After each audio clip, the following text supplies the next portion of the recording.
Supreme court के practice and procedure act का फैसला आ चुका है। इस फैसले के 3 पहलू हैं। आज की इस वीडियो में इस 3 पहलू को डिस्कस करेंगे। नाज़रीन कराम, अस्सलाम वालेकुम वरहमतुल्लाहि वबरकातुहू। हज़ारों दरूद व सलाम हमारे ख़ातमुन नबीन सरवर कायनात सरवर दो आलम पर सल्लल्लाहु ताला अलैहि व आलिहि वसल्लम पर।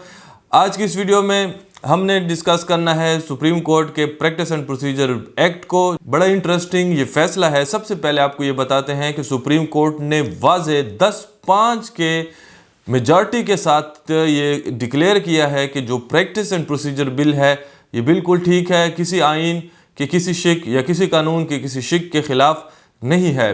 दूसरा इसका पहलू ये है कि 9-6 के मेजॉरिटी फैसले के साथ ये डिक्लेयर किया है कि अगर कोई शख्स सो मोटो पिटीशन के फैसले में उसके खिलाफ कोई भी फैसला आता है तो ऐसा शख्स सुप्रीम कोर्ट के पास अपील जो है वो कर सकेगा। 9-6 के फैसले के साथ, मेजॉरिटी फैसले के साथ उसको अपील का हक for the first time Pakistan की तारीख में दे दिया गया है।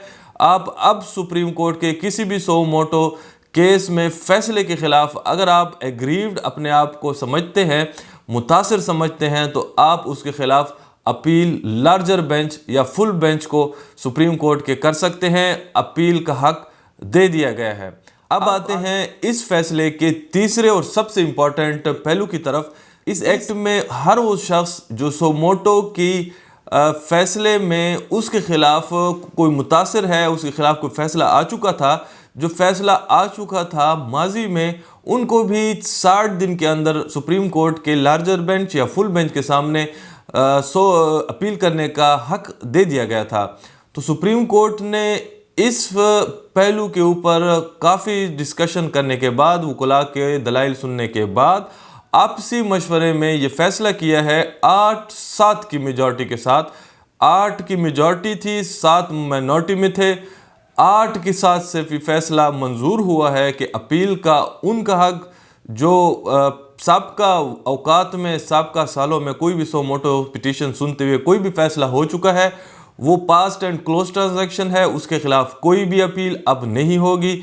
इस हद तक ये जो कानून है इसको कल अदम करार दिया जाता है और आज के बाद जो इस कानून का रेट्रोस्पेक्टिव इफ़ेक्ट है, यानी जो साबका फ़ैसलों पर इसका अमल था, अतलाक था, उसको नल एंड वॉइड कर दिया गया, ख़त्म कर दिया गया है। और आज के बाद आगे जो है अगर कोई फ़ैसला सो मोटो की वजह से, सुप्रीम कोर्ट के सो मोटो पिटीशन लेने की वजह से किसी शख्स के ख़िलाफ़ किया जाता है, वो एग्रीव्ड होता है, तो उसको हक हासिल होगा। अपील का प्रोस्पेक्टिव इफ़ेक्ट इसको कहते हैं, फ्यूचर में होगा।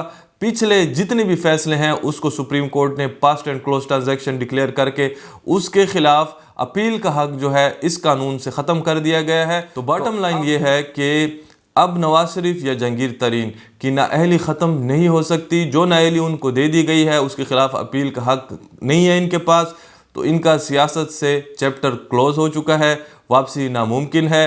अलबत्ता बाहर रह के वो अपनी पार्टी को सपोर्ट भी कर सकते हैं, उसमें जो उनके जो रोल है वो प्ले भी कर सकते हैं, लेकिन बाहर रह के अंदर फील्ड में आके, ग्राउंड में आके वो खेल नहीं सकते। ये था आज की इस वीडियो में सुप्रीम कोर्ट के हालिया फैसले के ऊपर कुछ गुफ्तगू। अगर आज की इस वीडियो आपको पसंद आई है तो अपने जैसे और दोस्तों के साथ ज़रूर शेयर करें। इल्म के फैलाने में अपना किरदार ज़रूर अदा करें। आज के लिए इतना ही, इजाज़त चाहते हैं। अल्लाह हाफ़िज़। पाकिस्तान जिंदाबाद।